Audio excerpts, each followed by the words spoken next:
Hi, I'm Lindsay Olson, and I am an interior designer and founder and principal at Lulu Designs, located in Southern California. And we are a residential small boutique interior design firm that mostly specializes in concept to completion or ground up design. When I was really young, I was drawing the rooftops and sketching all the time in my journals. So I knew that I was creative, and I also at the same time knew that I wanted to be a business person. I always knew I was going to be, carrying a briefcase around, and I didn't really know what that meant, but I knew I was going to go to business school, but I was also creative.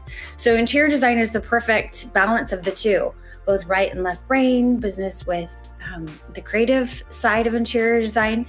So I went to business school and graduated and then went into real estate, and I loved being in real estate, but I wasn't that mindset. I was more creative, and I thought, oh gosh, how am I going to marry these two? So I thought, interior design is perfect. I loved picking paint colors and doing all of those things. So that's kind of how I started with working with developers, and I put myself to school at night and got my second degree in interior design. Lulu Designs comes from Lindsay Lou. Everyone called me that growing up. My immediate family calls me it's Lulu. So it's a nickname. And when I first started in 2002, I wasn't married. I didn't know if I was going to be. And the trend has always been for years and years, decades really, the name of the person, interior design. So Lindsay Olson, interior design. And I thought, oh goodness, if I get married or something, or I don't want to be locked in. I need some autonomy. People come to me for really specialized care. I always say, leave it better than you found it, right? So I interlace the customer experience with the aesthetic and the function. And if all three of those pillars, if you will, aren't perfected along the way and organically in the process, I haven't done my job. So people come to me because they feel heard and seen.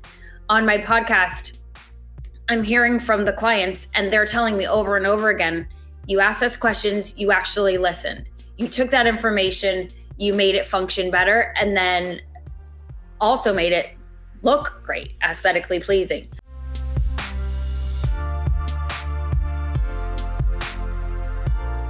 I was looking at the landscape of podcasts, and there wasn't a podcast that showed the story perspective from the client. That seemed to be missing. And so I thought, all of my designs are so uniquely tailored to my clients that they all have a story. One started because of this, one started because of that. There wasn't a unique, or it wasn't a common thread throughout. Everything was completely different based on the client's homes, lifespan, life stage, where they are, what they want to be doing.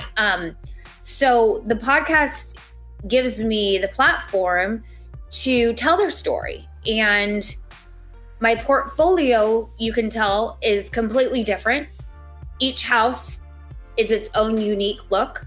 So with the podcast, the commonality and the common thread throughout is that I have a story behind every single design, and they don't look alike. Nothing is the same, and it's completely tailored to the client. And the podcast is the perfect place to open up that dialogue and hear from the clients about their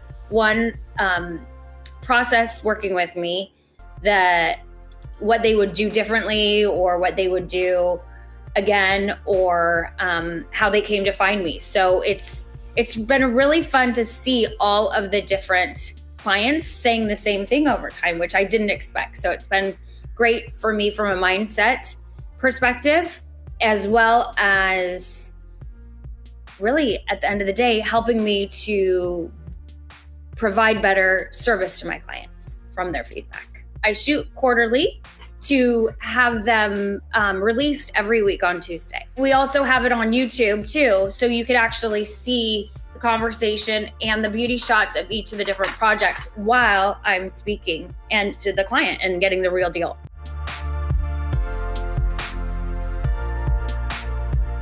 A lot of designers have the same look and feel, right? There's like one style, but people in this landscape, right? In the mental health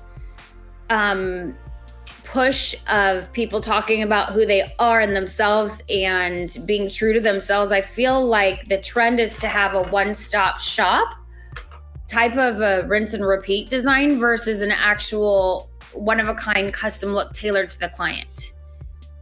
So I feel like that's shifting and going away, and people are really honing in on what they want and trying to have their house reflect their personality.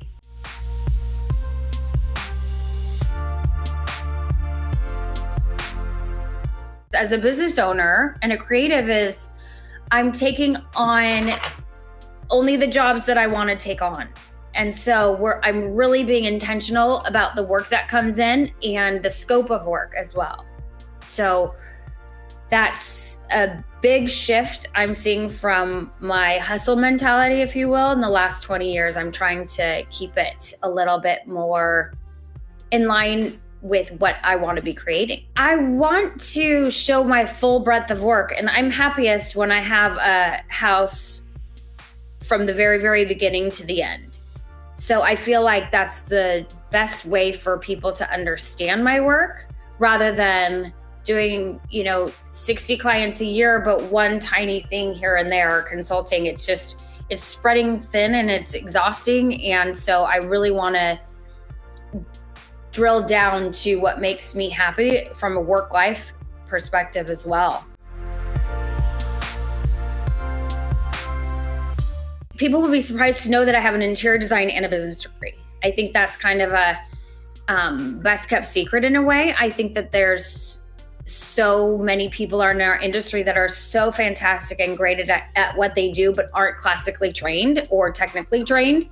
So I think that's kind of an interesting thing. And I know that it helps me in my day-to-day. So having both the interior design degree and the business degree, I think is really, really helpful.